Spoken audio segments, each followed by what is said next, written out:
નમસ્કાર મિત્રો, સ્વાગત છે તમારું માર્કેટ બુલેટિન ચેનલમાં. માર્કેટ બુલેટિન ચેનલમાં આપણે પોસ્ટ કરી જે શેર બજાર તથા આઈપીઓને લગતા તમામ મહત્ત્વના સાચા અને ઝડપી સમાચાર એ પણ આપણી ગુજરાતી ભાષામાં. તમે ચેનલને સબસ્ક્રાઈબ કરી લીધી હશે અને નોટિફિકેશનનું બટન ઓન કરી દીધું હશે. જો ન કર્યું હોય તો હમણાં જ કરી આપો અને જલ્દીથી સબસ્ક્રાઈબ કરી આપો તથા આપના મિત્રો સાથે પણ શેર કરજો, જેથી જલ્દીથી આપણા 10,000 સબસ્ક્રાઈબર પૂર્ણ થઈ જાય. આપણો એક જ હેતુ છે કે તમામ મિત્રોને ગુજરાતી ભાષામાં સાચી અને ઝડપી માહિતી મળી રહે. તો આજના વિડીયોમાં પણ આવે છે એક સરસ માહિતીની વાત કરશું 3 મહત્ત્વની કંપનીઓને આવેલા પરિણામની, જેની આવતીકાલે શેર ઉપર પણ અસર જોવા મળી શકે છે. વાત કરશું મેનબોર્ડ ઉપર એક આઈપીઓની જાહેરાત થઈ ગઈ છે. આ માહિતી હજુ સુધી તમને નહીં મળી હોય તો તેના વિશે પણ માહિતી વાત કરશું અને સરસ વાત કરશું એ પણ આપણી ગુજરાતી ભાષામાં. તો ચાલો શરૂઆત કરીએ એક્સિસ બેંકથી. તો એક્સિસ બેંકે તેના પ્રથમ ક્વાર્ટરના પરિણામો જાહેર કર્યા છે. વાત કરીએ પરિણામની મુખ્ય વાતોની તો શરૂઆત કરશું નેટ પ્રોફિટથી.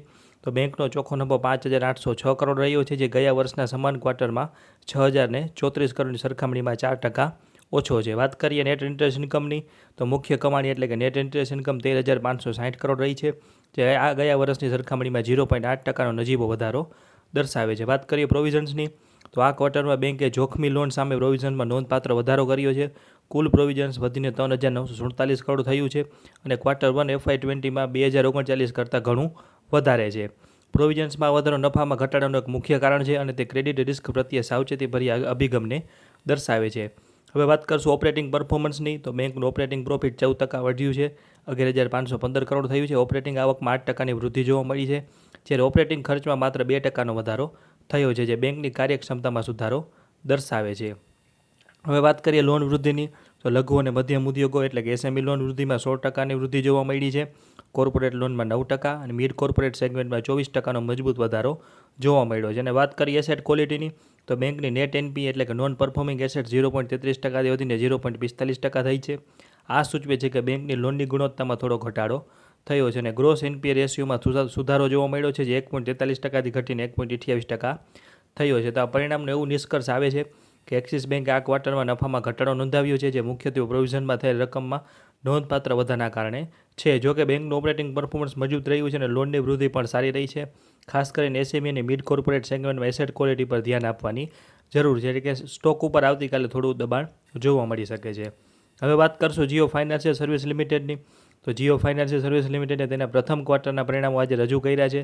વાત કરીએ ચોખ્ખા નફાની તો કંપનીનો ચોખ્ખો નફો 3.8%થી વધીને 325 કરોડ થયો છે, જે ગયા વર્ષના સમાન ગાળાના અંતે 313 કરોડ હતો. વાત કરીએ ઓપરેશનલ રેવન્યુ એટલે કે રેવન્યુ ફ્રોમ ઓપરેશન્સની તો કંપનીની ઓપરેશનલ રેવન્યુમાં નોંધપાત્ર 47%નો વધારો જોવા મળ્યો છે, તે વધીને 612 કરોડ થઈ છે, જે ગયા વર્ષે 418 કરોડ હતી.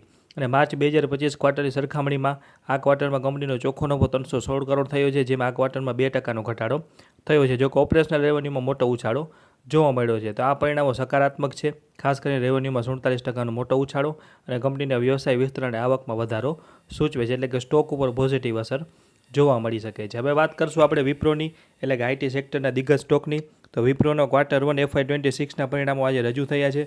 આ પરિણામો આપણે નબળા કહી શકીએ, કારણ કે કંપનીના પરફોર્મન્સની વાત કરીએ ક્વાર્ટરની તો જ્યારે આપણે Q1 FY26ના પરિણામો ગત વર્ષના સમાન ક્વાર્ટર સાથે સરખાવીએ છીએ, ત્યારે વિપ્રોનો ચોખ્ખો નફો 53% વધ્યો છે અને આવક 2% વધી છે, જે સારો દેખાવ ગણાય. પરંતુ જ્યારે આપણે તેને અગાઉનો ક્વાર્ટર એટલે Q4 FY25 સાથે સરખાવી છે, ત્યારે પરિસ્થિતિ થોડી અલગ દેખાય છે.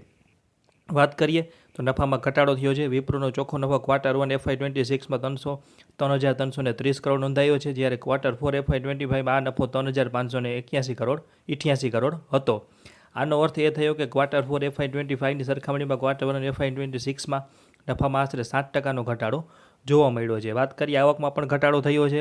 વિપ્રોની કામગીરીમાંથી થતી આવક Q1 FY26માં 22,134 કરોડ હતી, જ્યારે Q4 FY26માં તે 22,504 કરોડ હતી. આ દર્શાવે છે કે આવકમાં પણ ક્વાર્ટર ધોરણે આશરે 1.64%નો ઘટાડો થયો છે. હવે વાત કરીએ યર ઓન યર એટલે કે વર્ષ દર વર્ષ આંકડા સારા દેખાઈ રહ્યા હોય, પરંતુ ક્વાર્ટર ઘટાડો દર્શાવે છે કે તાજેતરના સમયમાં કંપનીની કામગીરીમાં થોડી નરમાઈ આવી છે. રોકાણકારો ઘણીવાર ક્વાર્ટર પરફોર્મન્સ પર વધુ ધ્યાન આપે છે, કારણ કે તે કંપનીના તાજેતરના ટ્રેન્ડ અને નજીકના ભવિષ્યના દેખાવનો સંકેત આપે છે. જોકે વિપ્રોએ મોટો સોદો એટલે કે લાર્જ ડીલ ઘણી વિન કરી છે, નોંધપાત્ર વૃદ્ધિ દર્શાવે છે અને એઆઈ પર પણ ધ્યાન કેન્દ્રિત કરી રહી છે, જે ભવિષ્ય માટે સકારાત્મક સંકેતો છે. બજાર હવે આગળના ક્વાર્ટરમાં વિપ્રોના પ્રદર્શન પર નજર રાખશે. શું કંપનીના નબળાઈમાંથી બહાર આવી શકે છે નહીં તે જોવાનું રહ્યું. કાલે સ્ટોકમાં થોડો ઘટાડો જોવા મળી શકે છે. અને હવે વાત કરશું આજે થયું ધમાકેદાર લિસ્ટિંગ સ્માર્ટ વર્ક્સ કોવર્કિંગ સ્પેસ લિમિટેડના આઈપીઓનું આજે લિસ્ટિંગ થયું. આપણે ગઈકાલના વિડીયોમાં જે કહ્યું હતું તેનો સ્ક્રીનશોટ આપ જોઈ રહ્યા છો. ગઈકાલે આપણે કહ્યું હતું કે અમારા અંદાજ મુજબ 407 રૂપિયામાં આપેલ ભાવની સામે 425થી 431 રૂપિયા આસપાસ સારું નફાકારક લિસ્ટિંગ થવાની શક્યતા છે. અને આજે આપણે જોયું હશે કે 407 રૂપિયામાં આપેલ ભાવની સામે અમારા અંદાજે મુજબ એટલે કે 431 રૂપિયાથી પણ ઊંચું 435 રૂપિયા આસપાસ 28 રૂપિયાના પ્રીમિયમ સાથે ધમાકેદાર લિસ્ટિંગ થયું. અને રિટેલ એપ્લિકેશનમાં 1008 રૂપિયા જેવો નફો થયો અને સ્મોલ એચએન એપ્લિકેશનમાં 14,000 રૂપિયાનો નફો થયો. તો આવા તમામ મહત્ત્વના અપડેટ તમને માર્કેટ બુલેટિન ચેનલ સિવાય બીજે ક્યાંય પણ જોવા નહીં મળે તો હમણાં જ સબસ્ક્રાઈબ કરી નાખજો. હવે વાત કરીએ આજે એન્થમ બાયોસાયન્સ લિમિટેડના આઈપીઓનું એલોટમેન્ટ આવવાનું છે. અમે જ્યારે વિડીયો બનાવી રહ્યા છીએ ત્યારે રાતના 9:30 વાગ્યા છે પણ હજુ સુધી એલોટમેન્ટ આવ્યું નથી. પણ બેંકના ડેબિટ અને ક્રેડિટના મેસેજ શરૂ થઈ ગયા છે.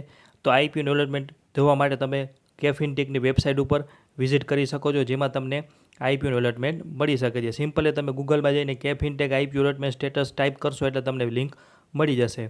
હાલમાં આઈપીઓનું પ્રીમિયમ 138થી 140 રૂપિયા આસપાસ ટ્રેડ થઈ રહ્યું છે. અને હવે વાત કરશું માર્કેટ બુલેટિન એક્સક્લુઝિવ કે આવી રહ્યો છે વધુ એક મેઇનબોર્ડ આઈપીઓ, એટલે કે 23 તારીખથી શરૂ થઈ રહ્યો છે. ઇન્ડીક્યુબ એક ભારતીય કંપની છે જેનો આઈપીઓ 23 તારીખે શરૂ થશે અને 25 તારીખે પૂર્ણ થશે. આઈપીઓની સાઇઝ છે 700 કરોડ રૂપિયા, જેમાં ફ્રેશ ઇસ્યુ છે 650 કરોડનો અને ઓફર ફોર સેલ છે 50 કરોડની. વાત કરીએ કંપનીની તો ઇન્ડીક્યુબ એક ભારતીય કંપની છે જે વ્યવસાયો માટે ફ્લેક્સિબલ અને મેનેજ વર્કસ્પેસ સોલ્યુશન પ્રદાન કરે છે. તેઓ સ્ટાર્ટઅપ્સ, નાના અને મધ્યમ કદના વ્યવસાયો અને મોટા ઉદ્યોગો અને જરૂરિયાતોને અનુરૂપ ઓફિસ સ્પેસ ડિઝાઇન, નિર્માણ, સંચાલન અને વ્યવસ્થાપન કરવામાં નિષ્ણાત છે. એટલે કે આ કંપની એવી જ છે કે જેનું આજે લિસ્ટિંગ થયું સ્માર્ટ વર્ક્સનું, તે કંપનીની સરખામણીમાં જ આ કંપની એવો ધંધો કરે છે. અને વધુ વિગત આઈપીઓ વિશે આપણે ટૂંક સમયમાં પોસ્ટ કરશું. તો આ વિડીયોમાં આપણે વાત કરીએ 3 મહત્ત્વના પરિણામને અને આઈપીઓના અપડેટની. ત્યારબાદ તમામ મિત્રો એક ખાસ નોંધ લેવી કે સ્ટોક માર્કેટમાં રોકાણ જોખમને આધીન છે. આ કોઈ ખરીદી વેચાણની સલાહ નથી કે ટ્રેડિંગ ટિપ્સ નથી. આ વિડીયોમાં આપેલી માહિતી ઓફિશિયલ સર્ક્યુલર ઉપરથી લીધેલી છે અને આ વિડીયો બનાવવા પાછળ અમારો કોઈ અંગત ફાયદો નથી.